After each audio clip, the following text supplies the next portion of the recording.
Hello மக்களே! குழந்தைங்களுக்கு இன்னும் ஃப்ரெஞ்ச் ஃப்ரைஸ கடையில வாங்கி குடுத்துட்டுருக்கீங்களா? இனிமே கடையில வாங்காதீங்க. வீட்லயே ஈஸியா செஞ்சிடலாம். கார்ன்ஃப்ளவர் எந்த மாவுமே இல்லாம சிம்பிளா செஞ்சிடலாம். உருளைக்கிழங்க கழுவி நல்லா கட் பண்ணி எடுத்து வச்சுக்கோங்க. கட் பண்ண உருளைக்கிழங்க பச்சை தண்ணீல 20 நிமிஷம் நல்லா ஊற வச்சுக்க போறோம்.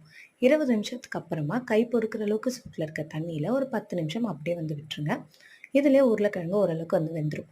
இந்த உருளைக்கிழங்க எடுத்து நல்ல ஒரு வெள்ளை கலர் துணியில காய வச்சுருங்க. ஃபேன் போட்டு காய வச்சீங்கன்னா ஈரம் இல்லாம காஞ்சிரும். காஞ்ச உருளைக்கிழங்க எண்ணெயில இப்போ பொரிக்க போறோம். எண்ணெய் ரொம்ப அதிகமா சூடா இருக்கக்கூடாது. மிதமான சூட்ல தான் இருக்கணும். 4 நிமிஷம் ஃப்ரை பண்ணா போதும். அதுக்கு மேல ஃப்ரை பண்ணக்கூடாது. ஃப்ரை பண்ண உருளைக்கிழங்க தனியா எடுத்து வச்சுருங்க. ஃபர்ஸ்ட் டைம் பண்றவங்களா இருந்தா கொஞ்சம் கொஞ்சமா போட்டு எடுத்துருங்க. 4 நிமிஷத்துக்கு மேல சூடா இருக்கு. சூடான எண்ணெயில அதுக்கு மேல நம்மளுடைய உருளைக்கிழங்க ஃப்ரை பண்ணக்கூடாது. ஆற வச்சுட்டு இத நீங்க ஒரு ஜிப்லாக் கவர்ல போட்டு ஃப்ரீசர்ல வச்சுட்டீங்கன்னா, எப்பப்ப வேணுமோ அப்ப வந்து பொரிச்சுக்கலாம். பொரிக்கிறதுக்கு எண்ணெய் நல்லா சூடா இருக்கணுங்க. அப்பதான் நம்மளுடைய ஃப்ரெஞ்ச் ஃப்ரைஸ் வந்து கடையில வாங்குற மாதிரி வெளிய கிரிஸ்பியாவும், உள்ள வந்து சாஃப்ட்டா இருக்கும். கண்டிப்பா ட்ரை பண்ணி பார்த்துட்டு எப்படி இருந்துச்சுன்னு சொல்லுங்க. Thank you.